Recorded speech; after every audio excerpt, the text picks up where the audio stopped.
And oh no, Rach is there. Okay. And Chantelle for some reason has blown up super big. Nice. So, Larger than Chantelle is life. bigger than life. Now Rachel has shrunk. Okay, so this is off to a great start. Hello everyone. If you're watching for some bizarre reason, can you please let me know and let me know whether you can hear us? But we are live now with something that I've been wanting to do for a while, to get a bunch of people, a bunch of queens together to pick their brains, because I think in this case, 3 voices or 4 voices are better than 1. But whilst I fiddle with the stream and make sure it is working, I'm going to get you guys to introduce yourself by saying your name. That would be a good start. You can say a title if you want to, and then maybe if you relate the story of how you and I first met, that might make for an interesting story. And Toast Girl is I love looking... that all of us just looked up like, yeah. oh my goodness. Toast Girl is suddenly looking up going, oh, hang on, how... Okay, so I don't remember. put your I hand... was like, this was Put your hand up if you know the story of how you and I first met. All right, Ruby, can you please go first? Hello everyone, my name is Ruby Adamson and I'm Miss Australia International 2019, and Adrian and I's first meeting was at the Continents pageant, and I was the headshot photographer, and while I was waiting for the girls, because they were in makeup and hair and was taking a little bit of time. But while I was waiting for them, we started talking. And as I do, I go into my nerd phase where I talk about games. And Adrian was like, oh my God, a nerd. Wow. So that's basically where our friendship started. A fellow nerd, because of course there's nothing stereotypical about an Asian being a nerd, is there? I mean, all I need is the glasses, which I would have, except I had LASIK surgery. Okay, so yeah, Ruby, apart from being a queen, is also the photographer. And interesting fact, when she goes into photography mode, she goes completely photography. There's no makeup, face, or anything. Yeah, pretty much. It's just I'm here to do a job, and it's not about me, so... Oh, and Ruby, what is the name of your photography business? My photography and digital graphics design business is Little Sunshine Imagery. So if you need graphics designed because you are technologically illiterate and incapable, okay, we have 2 customers already. I don't believe either of you two, by the way, because Chantelle has a distinction of having her entire house wired up with Google. So if you ever send her a voice message saying... don't do it, don't do it. But Chantelle didn't have a voice this week, and I sent her some voice messages jokingly thinking that it might be able to activate Google, and it actually worked. Which was life-saving at the time, but now scary, so don't do it. And then I sent her one to turn them off, and she played them, and it turned it off. So then she went back up to the original one to turn it back on, which was hilarious. And Rachel just said to stop because she was dying. But anyway, speaking of Rachel, who forever shall be known as Toast Girl. Yes, Queen. So, Yes, queen. Rachel, your name, which shouldn't be too difficult given that I've used it several times. Your title, if you wish, Yeah. and then how you and I first met. Okay, so my name's Rachel Gallagher. I'm Miss Australia Regency International 2019. And Adrian, did I meet you first face-to-face at Continents as well? Yeah, I think so, like in the lobby. And I think we just had some sort of weird conversation, then I walked away, which is standard for me.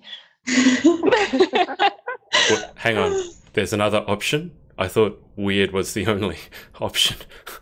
Oh no, yeah, it is the only option. That's true. Yeah. I remember I kept making fun of you because of the way you stood, because your feet are always, being the dancer that you are, your feet are always like this. They're always crossed like this. Yeah, it's weird. So it's weird. if you imagine a licorice twist, you guys watching at home, and it goes round and around and around and around. That's how Rachel's legs go. They go round and around and around and around.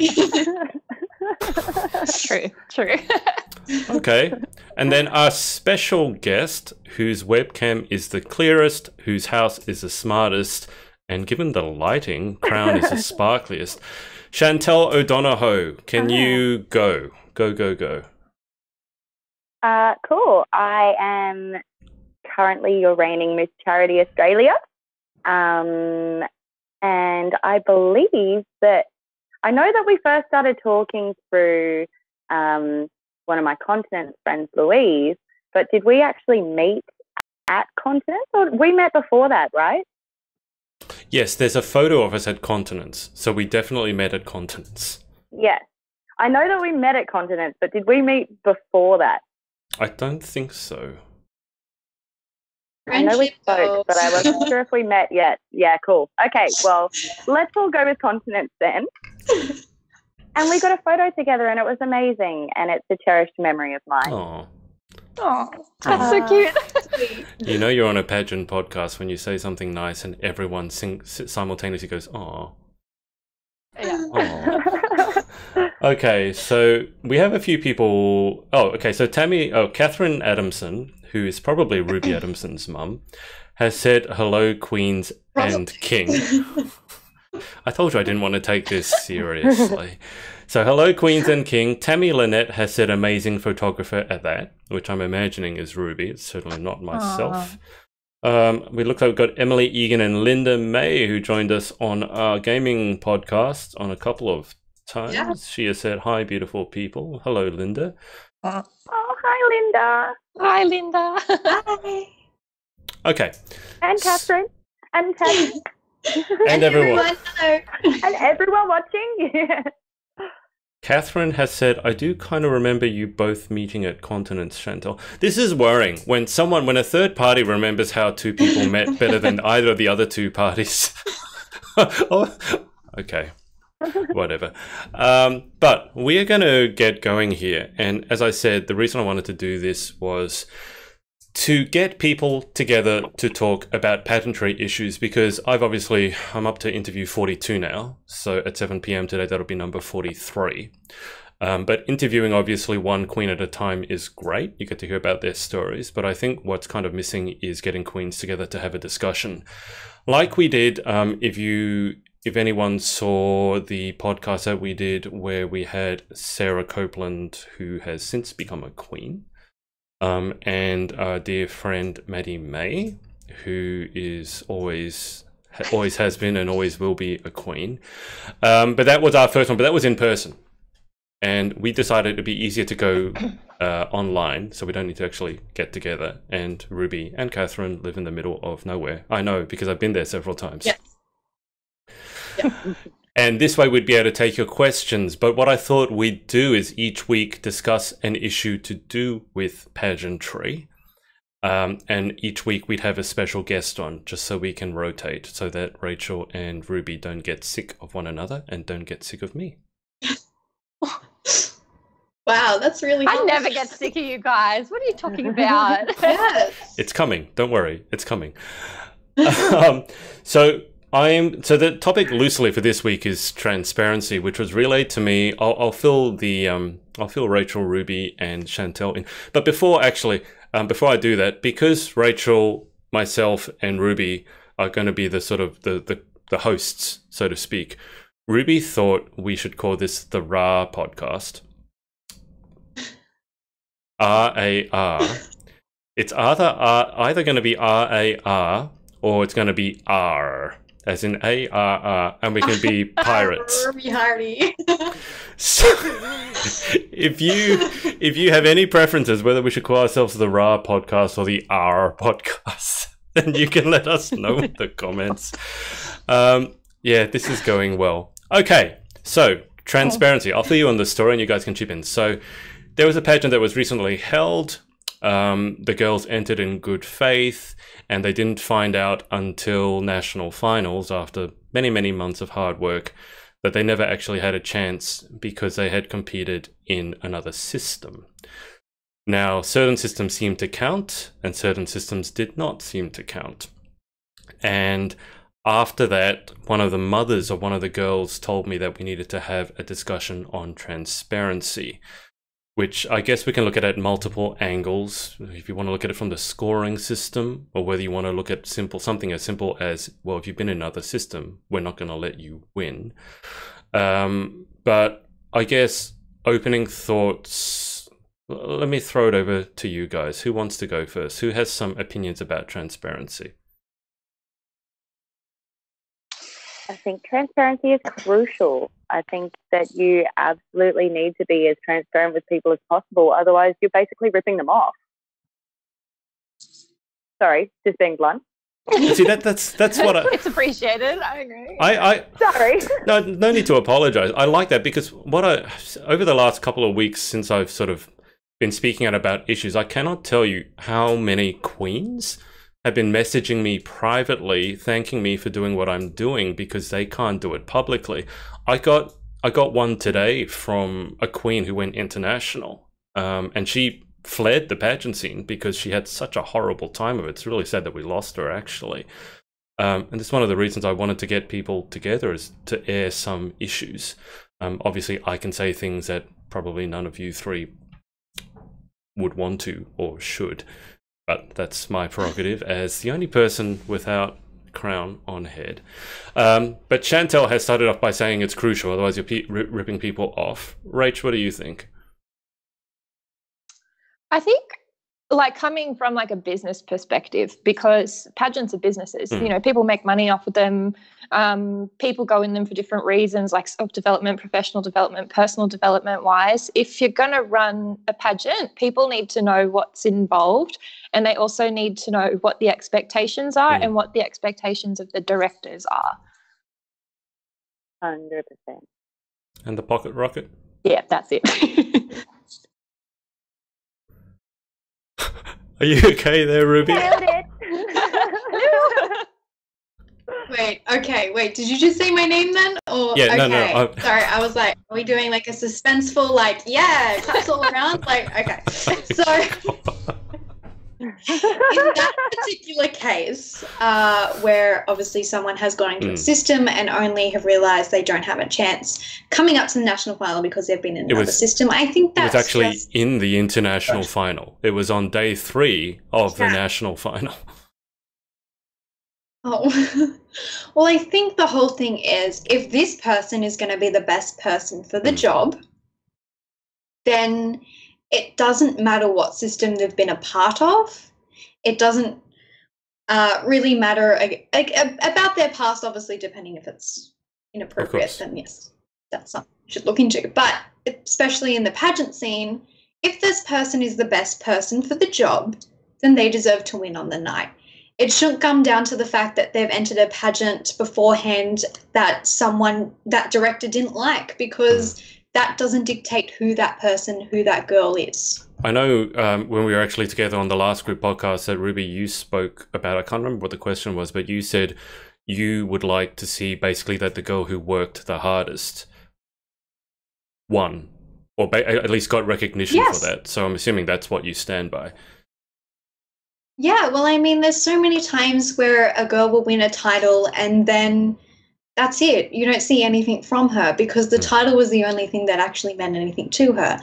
It's not the journey or the job that she was after. So I think it's really important that we go for the girl that does work hard and who is willing to show that through her reign and after. Well said. Shirley Hall has said, you guys make me miss pageantry. I don't know Shirley. Does anyone know Shirley? Sloo, over here. I don't know. Maybe I think I've heard the name before, but I don't know you, Shirley. Hi. Well, now you do, virtually.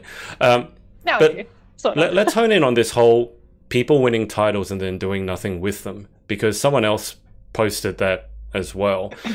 Can we just discuss what can we do to make sure that the queens who actually deserve the title most win it? And when I say most, I'm biased. So I'm going to say the queen that will actually, for the whole year of her reign, treat that reign as a job, as the title as a job, and go and keep doing things and not just stop.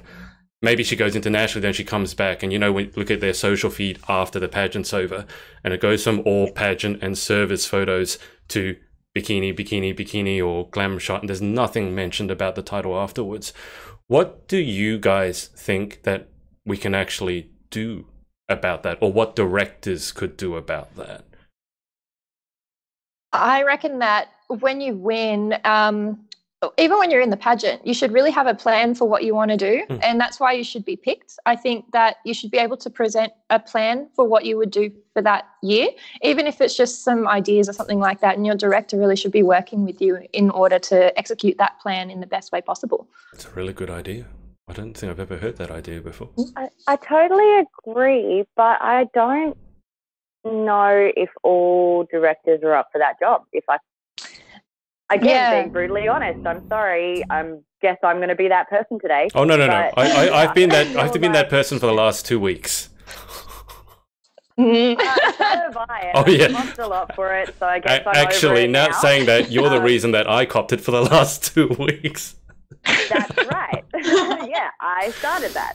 All because I voiced my opinion. But that's okay. Today, let's just let it all out.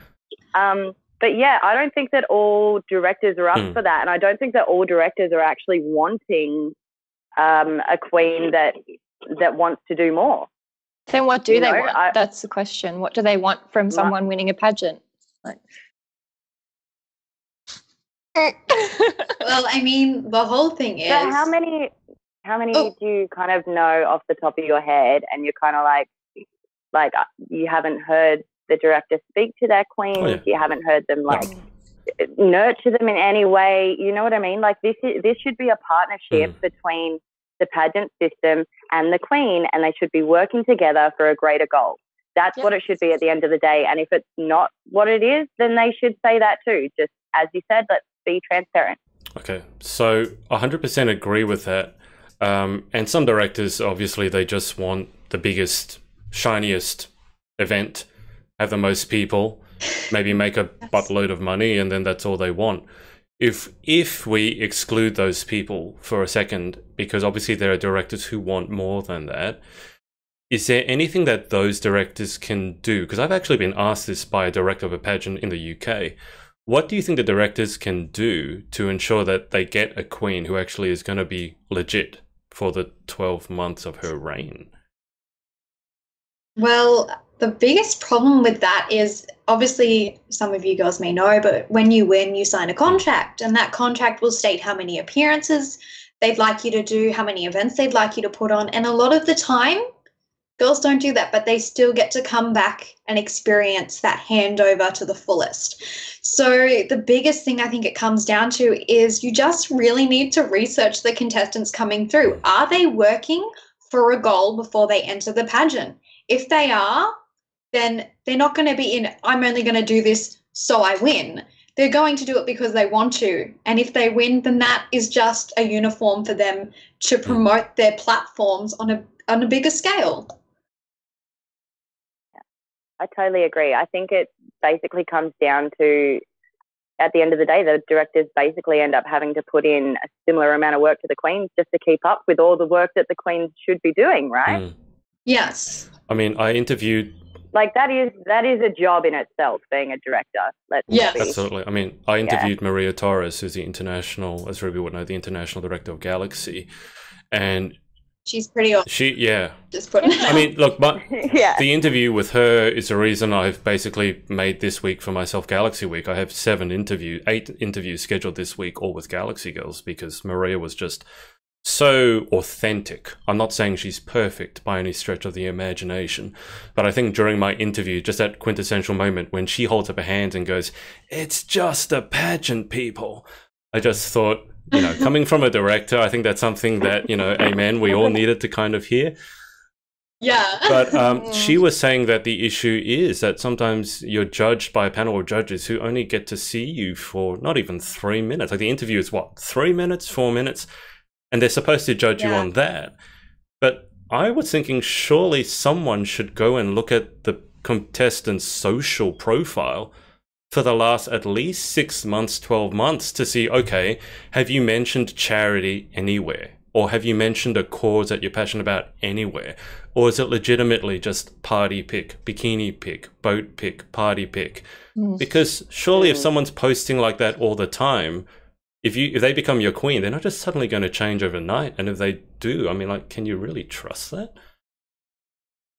No, it's disingenuous if you win something and then all of a sudden you just become, what you want what that system wants you to be. Like, that's not you. So you should be making sure that whoever gets whatever title is, that they're a genuine person who is actually interested in the cause that the pageant is promoting. Should check out what kind of person they were before they entered.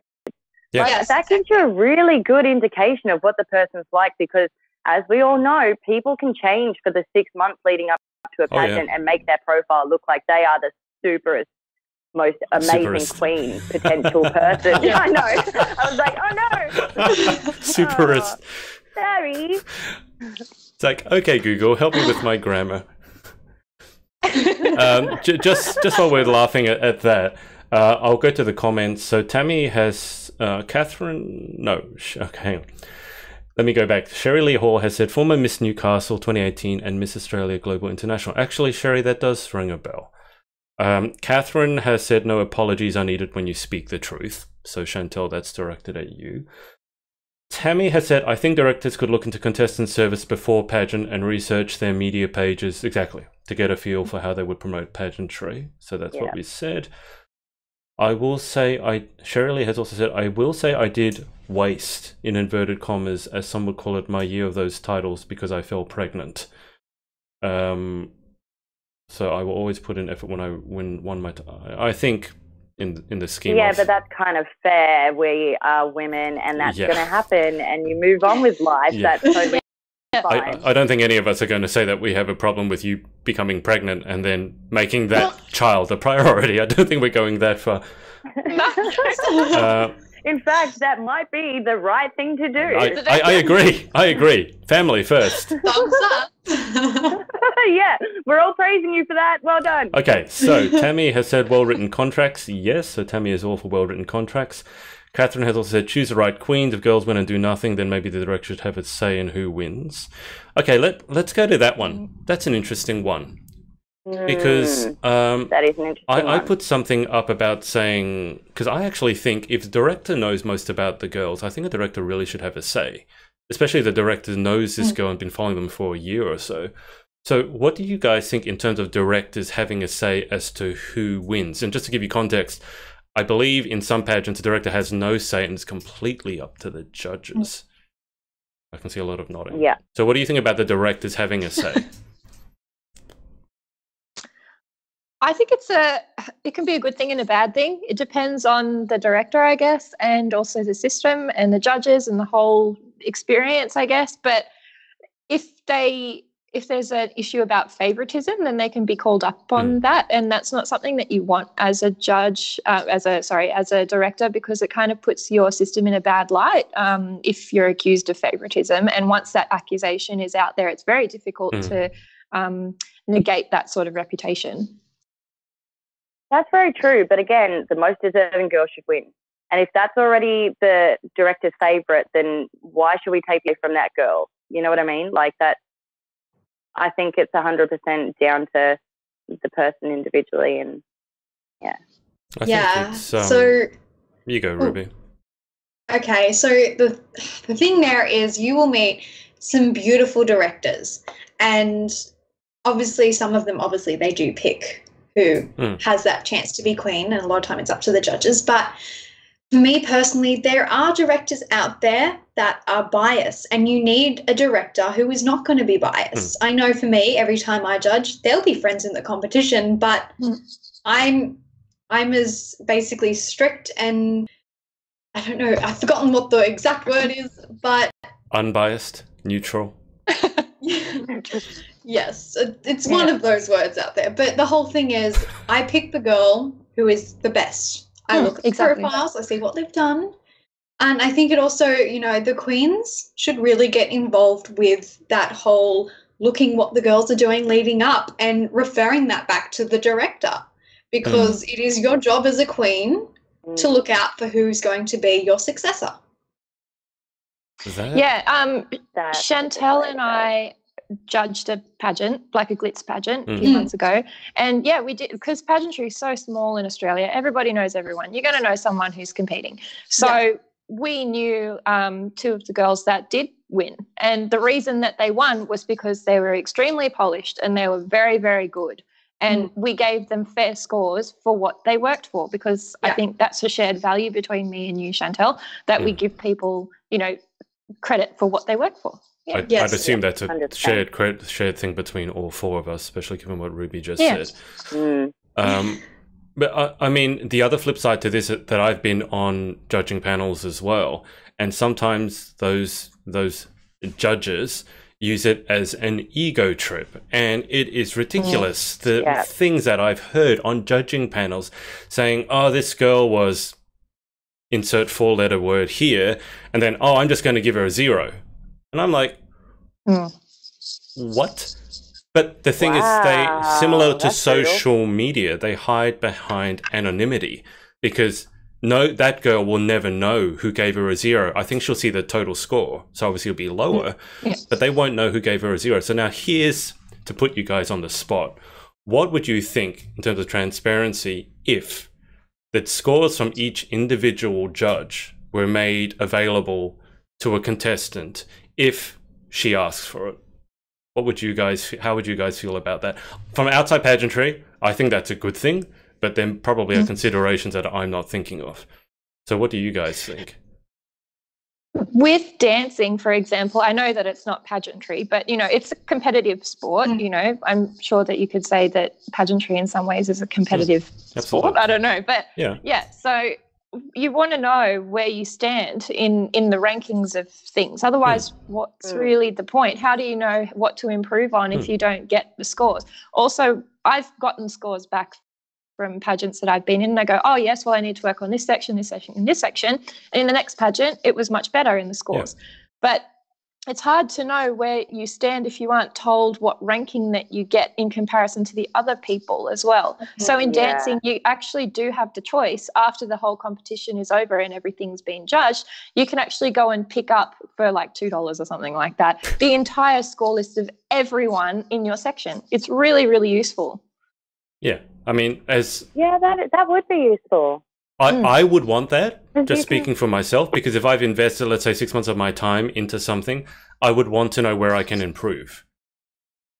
Exactly. So, Chantelle and Ruby, what do you think about the whole ultra transparent thing? Is it too far, or what do you think?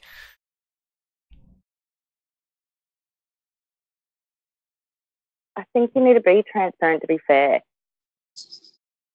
To keep the system above board, to keep it like legitimate, you kind of need to be as transparent as possible. Like I think that was a great idea, Rachel, being able to have all of the scoring, because even when you're seeing the other girls on stage, you know when they're like smashing it and you see these amazing moves. Wow, I wonder what kind of score that ends up with, because she nailed that. You know what I mean? Yes. And so you kind of can compare your score to that, so you can see how far below you were and how much you can make up to get back to that level or whatnot. I think they need to be as transparent as possible. I completely agree with the scoring there. I think you should be able, especially with us, we just came back from internationals. I received my scores back, but it was just a number. There's no feedback, which I would very much appreciate. And I would obviously like to see where I actually placed. Because a lot of the time you have people that come up after the show and they're like, "Oh, I thought you did really well. I don't know how you got in there." Or people are like, "Oh, I really didn't like it." So it'd be interesting to actually see where you placed and the feedback as well, to see what you need to improve on. I think it's super important. Okay, so it sounds like we're kind of in agreement there. Which is surprising, because I actually thought that my idea was probably a step too far. But I did, in my interview today with Tiana Meehan, she did say, she's in year 11 now, and she said one of the things that makes school very stressful is getting those placements to see basically how well you did, or, you know, if you get a bad mark, the label sometimes is you're dumb. But I mean, she's a tough cookie. She does a lot of dance as well, Rachel, and there were a lot of parallels between competitive dancing and pageantry. But I tend to look at this as though I think it's better that you learn to deal with some hard truths and get those objective marks, then people make the argument, oh, but then some people will feel bad about themselves because they got a bad mark. I mean, if for me, because I kind of come from the tough love background, if I was bad, objectively, I really want to know. I don't want someone telling me I did really well when I did really badly, and then I go, what? Yeah. You told me I did well, and I came last. So what's going on? I mean, what do you guys... So clearly I didn't do well. Yeah. Yeah. I just think we have, maybe it's because it's pageantry we're talking about and people think girls are fragile and can't deal with the truth, which is absolutely just BS. Let's call it what it is. Because it's by the sounds of it, you guys all sound like you'd like to know the objective, like how well you did. Oh, 100%. Yeah. Give me the brutal, honest truth, please. Yes. And if you can't handle the truth, then you're in the wrong background. I'm sorry. Yeah. And the thing is as well, like a lot of people from pageantry, they go into modeling, they go into acting, they go into lots of different types of entertainment industry. And the entertainment industry is brutal. Like you're going to get feedback whether you want it or not. So you better practice now getting a little bit of feedback, because at the end of the day, if you walk into an audition and someone doesn't want to see you, they'll just be like, next, bye. And they won't tell you why. Yeah. And good luck kicking up a stink van. And if you can't handle pageantry feedback, which is the world where we try to welcome everybody, then how are you going to handle feedback in the real world? Yeah, exactly. Okay, I'm just cognizant of the time because I know that Toast Girl has... Toast Girl, where do you actually have to go? You got a dance rehearsal, don't you? Yeah. Yeah, so I'm performing on Sunday and that'll be really fun. So yeah, I've got a rehearsal for that. And Rachel is an Irish dancer. In case those of you were wondering. Let me just quickly go through the comments to make sure everyone feels like they've been heard. So Lisa Bennett, who's over in Perth, sometimes life gets in the way, so that's okay. It's the ones who sit around and do nothing. So that's going back to queens who win the title and do nothing, which I absolutely agree with. Anthony Giannopoulou has said, if it was a tight on scoring, director should be able to have a say. Okay, so almost like the director should be a tiebreaker sort of thing. Which is interesting. Oh, yeah, that kind of makes sense, yeah. No, I agree with that. Catherine has said, scores and feedback. Most of the scores we have gotten back are just scores, but feedback is paramount, not just the scores. Which, again, absolutely. Yeah, agreed. Killaney Buswell has said, I personally think it could create a negative vibe towards a judge who scored the contestant low. Yes, so that is... Yeah. Okay. But... I'm just going to preface this by saying, just because of the last 2 weeks, I've made a decision in my head that the contestants' well-being comes first, which means it inherently comes above the well-being of the director and the judges and sponsors. So that's the only reason I would actually say I don't worry so much about the judge in that case. I would value more the contestants' well-being, which if they're giving objective feedback to improve, I would value that above the judges. I'm not saying I want the judge to cop hate by any sense, but I think pageantry needs to realize the contestants' well-being comes first. Full stop. Before everything else, yeah. As a judge, constructive criticism, though, it can't be just like an attack on the person. Of course. It needs to be constructive criticism that they can work on. Yeah. Yeah. And that's even more of a reason why we should get our scores back, because I think the girls definitely, you know, if someone says just really harshly something really quite mean for feedback, then the girl should be able to say, look, I don't think this is a good judge to have on the panel for next year. And refer that on to the director. And as a judge, you kind of accept that responsibility of, you know, you're going to make a decision, and even just in general life, not everyone's going to agree with the decisions that you make. So when you give someone a score, you better have a good reason for giving them that score. Yeah. And especially if you know that the scores are going to go out to the girls, and if you were to write something mean, it's like, what are you doing with your life? Like, honestly. That's actually the exact thought I had. It's like, what's wrong with you? Like, why are you doing this? You should never be a judge. You should never judge anyone for the rest of your life except yourself. I'm just going to quickly go through these comments. Linda has said, I received my scores and judges' comments in the system I've competed in, as well as feedback. The judges' details weren't provided, but it definitely helps with improving. Emily Egan, who's in the ACT and I think just entered Galaxy again for this year. Hi, Queens and Adrian. It's always Queens and then me. Anyway. Adrian and Queen. Well, better than just going, hi, Queens, I guess. We need to get Adrian a pair of those crown headphones so he can finally be a queen. We just buy him a crown. No. We need to get him like a Charlie's Angels t-shirt, but change it to Adrian's Queens and put crowns on all the angels. Yes. I love that. I don't know if that's a great idea Gonna or a do up horrific those idea. photos. Anyway, get back on the topic. Emily has said, great discussion so far, awesome points. I would definitely love to see feedback become more common, even if we can't get scores due to privacy reasons. Some systems do it already, absolutely. I think it would also really help with return rates. That's interesting, because I think return rates speak a lot about how good a pageant is, because if none of your contestants are coming back year after year, I think that says a lot. Kailani Buswa said, unfortunately, a judge's opinion is biased because their definition of beauty is based on their thoughts and idea of a queen. Different judges, different day.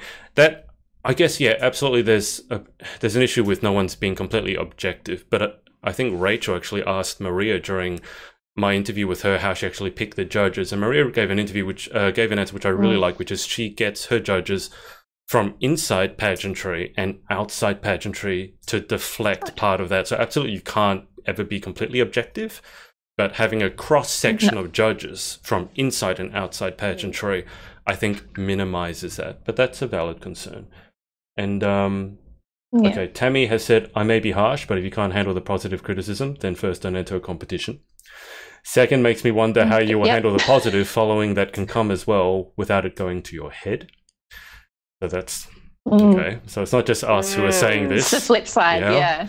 So any director who's going to say girls can't handle the criticism, well, apparently they think differently, just so you know. They can.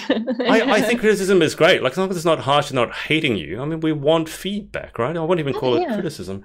And last one, because otherwise I'll never be able to let you guys go. Jen Louise has said, my first pageant was continence. I got good and bad feedback.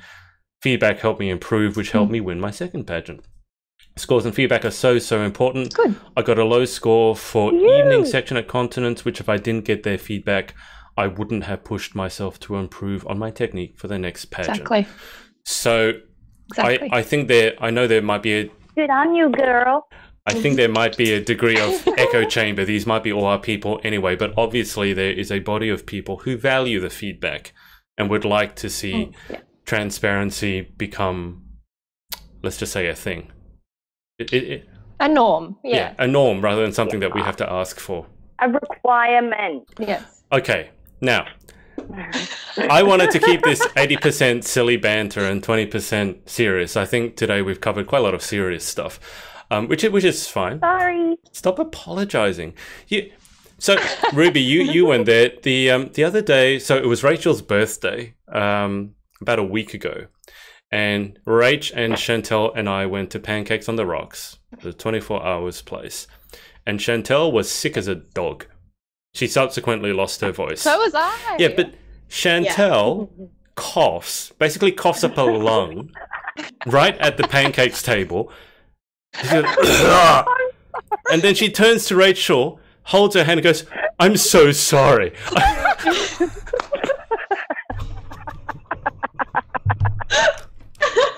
I've never seen anyone basically... cough ever. It was the worst cough. Like, literally, lung comes up and then Chantelle goes, oh, I'm so sorry.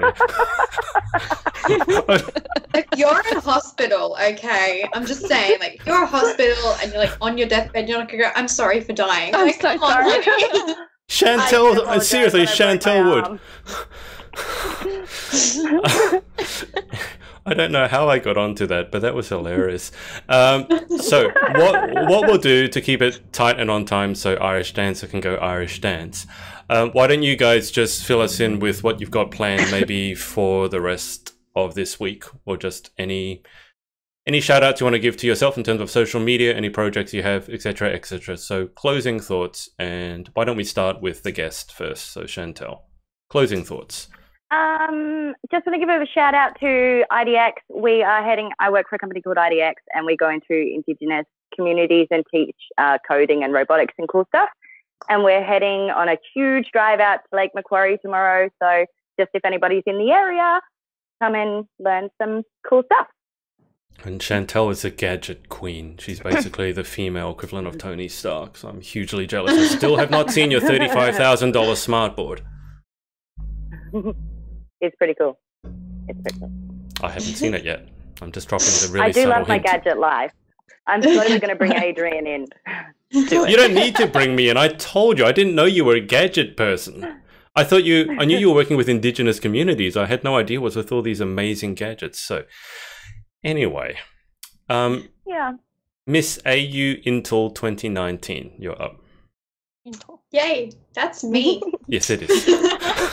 I'm just waiting for the awkward silence. So, a few things that I have in this brain of mine that we have to get out into the world is I want to do a promotional video for the UR campaign, which I will be in contact with Adrian and Rachel and Chantelle and pretty much every pageant girl ever to do. We have the Australian Golden Sash Awards coming up, which Chantelle was nominated, as was I, and a few of my lovely queenies. Unfortunately, You were nominated twice, which I got to say is really selfish of you. So bye. I'm joking, by the way. Rachel- Before anyone jumps in and goes, oh my god, you're such a horrible person, because that's what my life has been the last 2 weeks. That was a joke. Ruby, sorry, continue.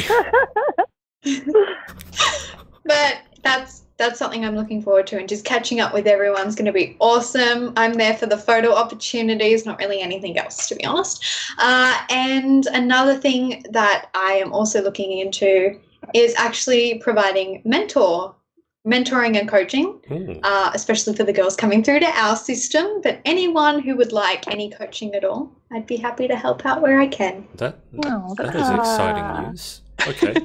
Definitely let me know more about that. And that video, yes, absolutely, let's do that. I've got my lip syncing videos still to do, but I'll do that when I don't have 8 Galaxy interviews to do. Toast Girl? Oh, yes, me. That's me. People don't know the joke behind Toast Girl, though. I don't know if we should say it. Anyway. I can put the video Keep it up. secret. We're going to keep it secret. No, don't. We're not putting the video up. No way. Oh, gosh. God.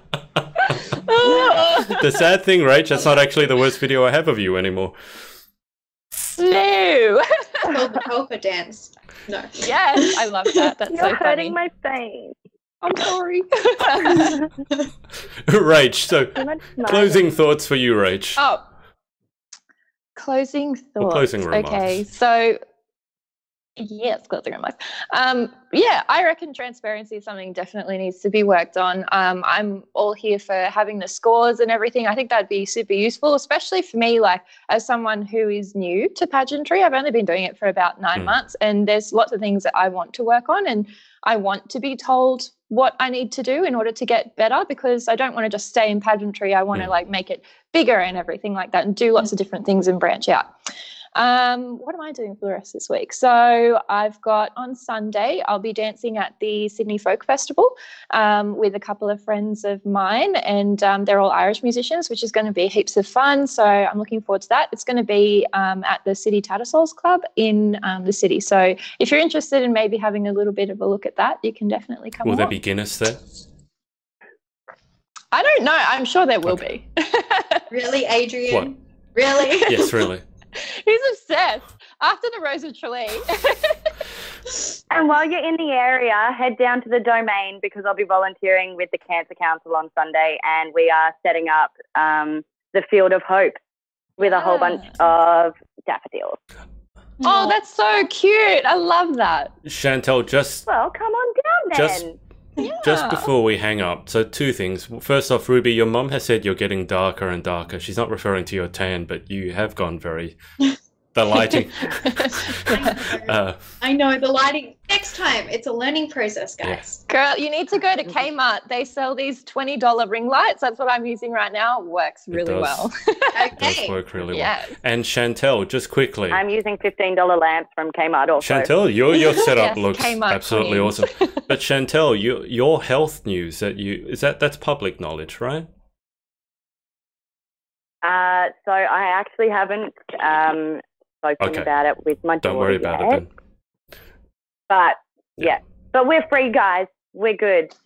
Yeah. So We won. that was the best news that I've had the last 2 weeks. So I'm going to let everyone go. Thank you for watching our first podcast or listening back to it if you're actually listening to it as a podcast. I don't actually know why I'm calling it a podcast, but this thing seems to be called a podcast. If you have any other topics you would like us to tackle, can't guarantee you that we'll tackle it seriously, but we will tackle it. Or if you have any ideas for people that you would like to see guest, be our guest. Put our service Thank to you. the test. I forgot the rest of the lyrics. We are trying to keep this 20% serious and 80%. Chantelle's about to cough up another lung and then apologize by saying, "Oh, I'm so sorry." I'm holding back. We need to end quickly. Okay. I'm going to end the stream there. Obviously, I'm going to thank Rach, Ruby, and Chantelle for their time. And if you let us know whether you want us to call ourselves the Ra podcast or the R podcast, that'd be great. Okay, everyone. Let us know. A logo needs to be made, and I'm ready to do it. Everyone wave goodbye. Everyone synchronize your waves goodbye. There you go. Thanks, guys. Hey, it's Adrian. Thanks so much for watching. If you'd like to keep up to date with our interviews, then make sure to subscribe by clicking here. If you'd like to watch some of our interviews right now, then click here, and also make sure to follow us on all our socials right here. Speak to you next time.